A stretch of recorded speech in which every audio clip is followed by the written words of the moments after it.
A gente vai contar para vocês aqui umas coisas que você não deve fazer no seu casamento, que parece até bobagem, mas faz parte do seu dia a dia, que eu tenho certeza que você está fazendo uma dessas coisas e essas coisas estão deixando o seu casamento em risco. Meu nome é Júnior Arsênio. Meu nome é Jéssica Arsênio, somos casados há 13 anos, temos 3 filhos. E o intuito desse canal aqui é ajudar você a reconstruir o seu casamento e ter um casamento duradouro. É isso aí. A primeira coisa que pode ir acabando com o seu casamento aos poucos é você ter uma amizade com o sexo oposto. Então, se você, homem que tem uma amiga mulher, fique atento para não dar margem, porque isso aí, conforme vai passando o tempo, isso pode se misturar ali, a sua amizade, ou um querer levar para o outro lado.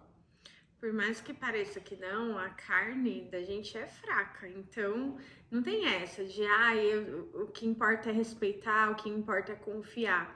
Você não pode confiar na sua carne, porque somos seres humanos, somos animais, né? Então, quando você tá lá naquela amizade, você mulher, tá na academia e começa a ter amizade com o personal, ou então com algum outro aluno, e todo dia vocês começam a marcar de treinar no mesmo horário. Aí quando vai ver, tá tomando um café juntos. Daqui a pouco você tá desabafando sobre o seu marido. Quando você for ver, esse é o caminho da traição. E aí depois começa a vir as caronas, aí começa um pouco mais sério, porque tem uma coisa chamada praxes. Depois vocês pesquisam aí, o praxes nada mais é que quando você fica muito tempo com uma pessoa, você acaba misturando os sentimentos por aquela pessoa. Então isso é uma das coisas do casamento que vai ficando perigoso com o tempo. Quero complementar aqui que quando você se apaixona pela outra pessoa, você fica cego. É como você beber bebidas alcoólicas. O seu córtex, que é o responsável ali por você tomar decisões mais racionais, ele fica apagado quando você está apaixonado. Então a gente chama de fase de encantamento. Quando você é solteira, você tá buscando um namorado, você também, homem, tá buscando uma namorada e se apaixona, isso é muito ok. Mas o problema tá quando você é casado e isso acontece. Porque a paixão, ela cega de um jeito, de um ponto que você não mede consequência. Então, quando você vê um homem largando a mulher, os filhos, ou a mulher largando toda a família por conta de uma pessoa, saiba que isso que aconteceu, a pessoa tá extremamente cega. Como que evita isso? Não tendo amizade, impondo limites. Então, viu que o personal tá começando a conversar demais com você? Sai fora. A toque, né? Tem o toque. O toque no trabalho, alguma menina tá sempre falando, te tocando, vocês estão indo almoçar junto, já corta na hora, porque isso é muito perigoso. Isso é perigoso pro casamento. Qual que é a segunda coisa mais perigosa, então? Vamos pra segunda. Eu acredito que é dar festas todos os finais de semana na sua casa. Então, festas grandes, né? Não, aquela festa que tá vindo todo final de semana seus amigos, que mistura bebida, e aí você vai na casa. Todo final de semana tem que ter uma festinha, ainda mais com bebida alcoólica. Isso daqui é muito perigoso e é extremamente natural em casais jovens. Eu e o Júnior, a gente fez isso no começo. Graças a Deus a gente não teve nenhum problema, mas a gente viu o quanto de energia ruim que trazia pro nosso casamento. Porque depois da festa sempre ficava uma briguinha ou uma confusão por conta da bebida. Um dos dois falava alguma coisa que o outro não gostava. Os próprios amigos de fora que vinham acabavam ali fazendo algumas coisas também que não eram tão legais e misturava muitas coisas. Então, fuja disso. Uma festa de vez em quando é ok, a gente precisa socializar, mas vocês precisam estar em mesas de outros casais. Então, principalmente aquele casal que tem amigos solteiros, amigas solteiras, não dá certo. Isso é perigoso. É bem perigoso. Porque quando você mexe com bebida alcoólica, o que acontece? Tem duas partes do seu cérebro, que é o límbico e o córtex. E o córtex que é o racional, né? Que não vai deixar você fazer as merdas. Mas quando ele, em contato com álcool, ele já não manda tanto aí em você. Então fique esperto aí quando você estiver bebendo aí numa festa aí, pra não fazer essas besteiras. Veja que quando tem duas formas de você perder totalmente assim a sua consciência e agir por impulso. Uma é quando você está apaixonado e outra é quando você está com bebida alcoólica no seu corpo. Alcoolizado. Então, fuja dessas duas coisas no seu casamento, porque depois que você já fez, acabou, já era. Não tem como voltar atrás e resetar. Por mais que você traia e tenha um perdão, é muito difícil voltar o casamento para o que era. Então é melhor correr, né, da tentação, é melhor você estar sempre vigiando constantemente o seu casamento, quem que tá na vida de vocês, do que depois você tentar juntar cacos, que é bem mais complicado. Sim, e indo nessa linha, a terceira coisa é conversar mais. Por quê? Tem uma frase que a gente ouviu do Elton, né, lá de um amigo nosso, que é assim: ninguém sabe o que calado quer. Então, se você estiver passando alguma coisa, ou não gostou que ela fez, ou você fez, tenha que falar. Por quê? O que acontece? A mulher se expressa mais. Nós, homens, ficamos muito quietos. A gente prefere ficar quieto para ter paz, sei lá, não sei explicar direito o que é. Mas a gente é mais na nossa. Todo homem sabe disso. E a mulher não, a mulher quer... E a mulher fala assim: eu quero terminar. Por quê? Porque você fez isso. Aí o cara: por que você não me falou pra me fazer? Aí ela: não sei. Aí um fica esperando o outro, e aí entra no que eu falei: ninguém sabe o que é lado quer. Então, doa que doer, vocês têm que conversar sobre conversas difíceis. Isso vai ajudar muito. Então, toda vez que vocês se calarem em um momento de briga, ou uma coisa que você não gostou, ela não gostou, tem que conversar, porque lembre disso, ninguém sabe o que calado quer. Isso está prejudicando o seu casamento.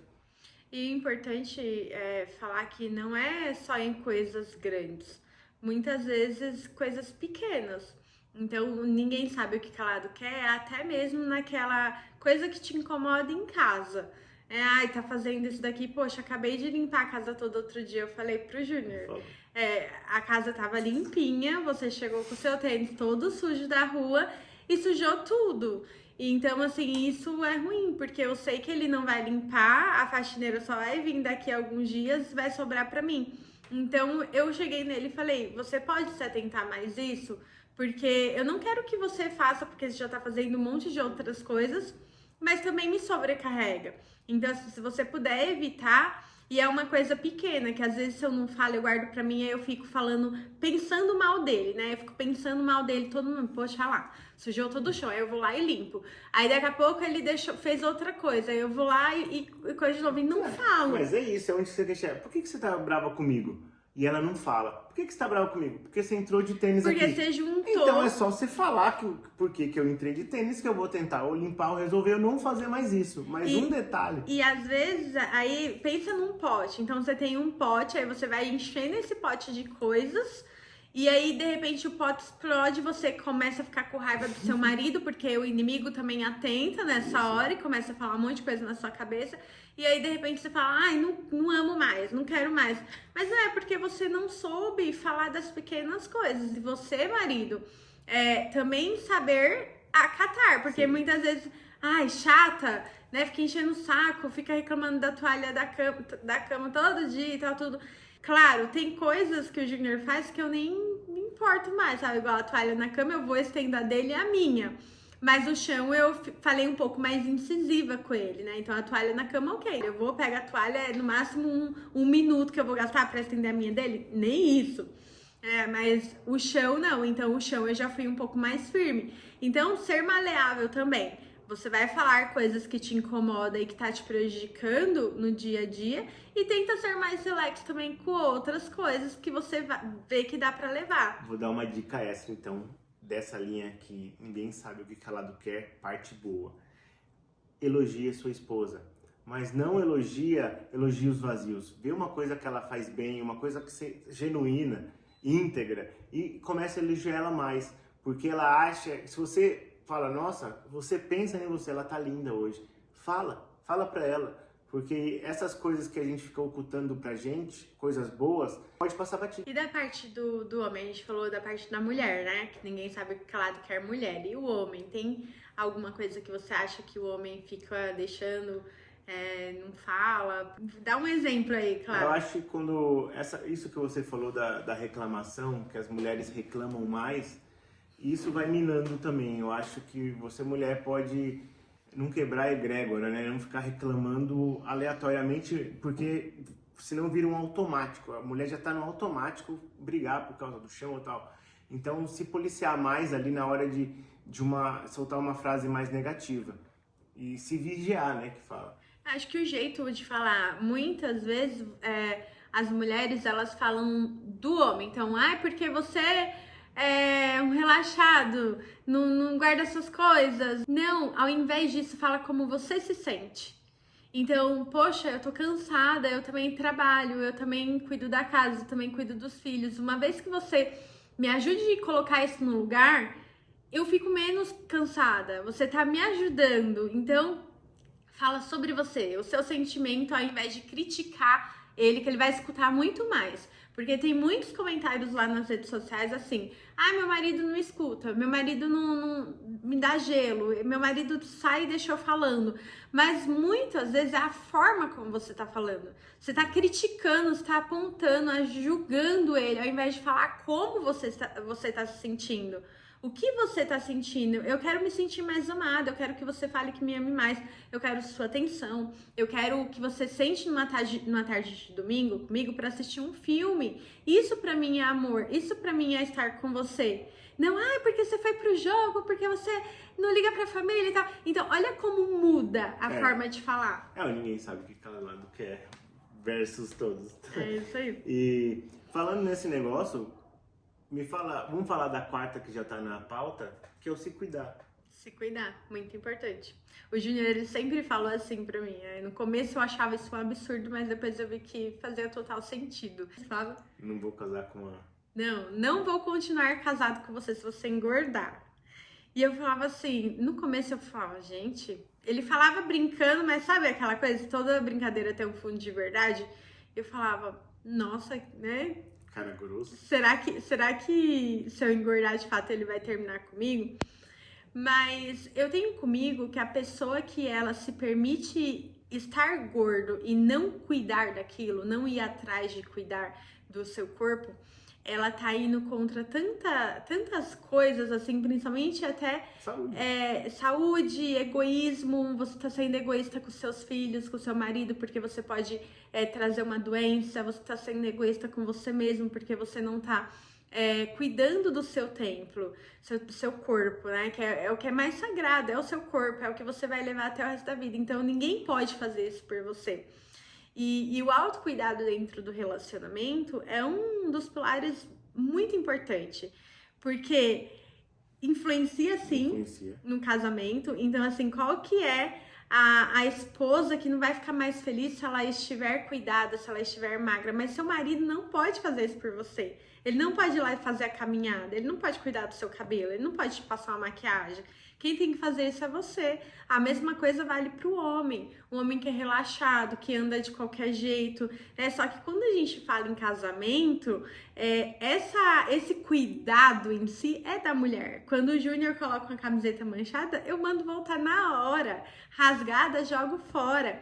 Então, assim, esse cuidado vale para os dois. Os homens também têm que se cuidar, também têm que cuidar do seu corpo, da sua saúde, cabelo, barba.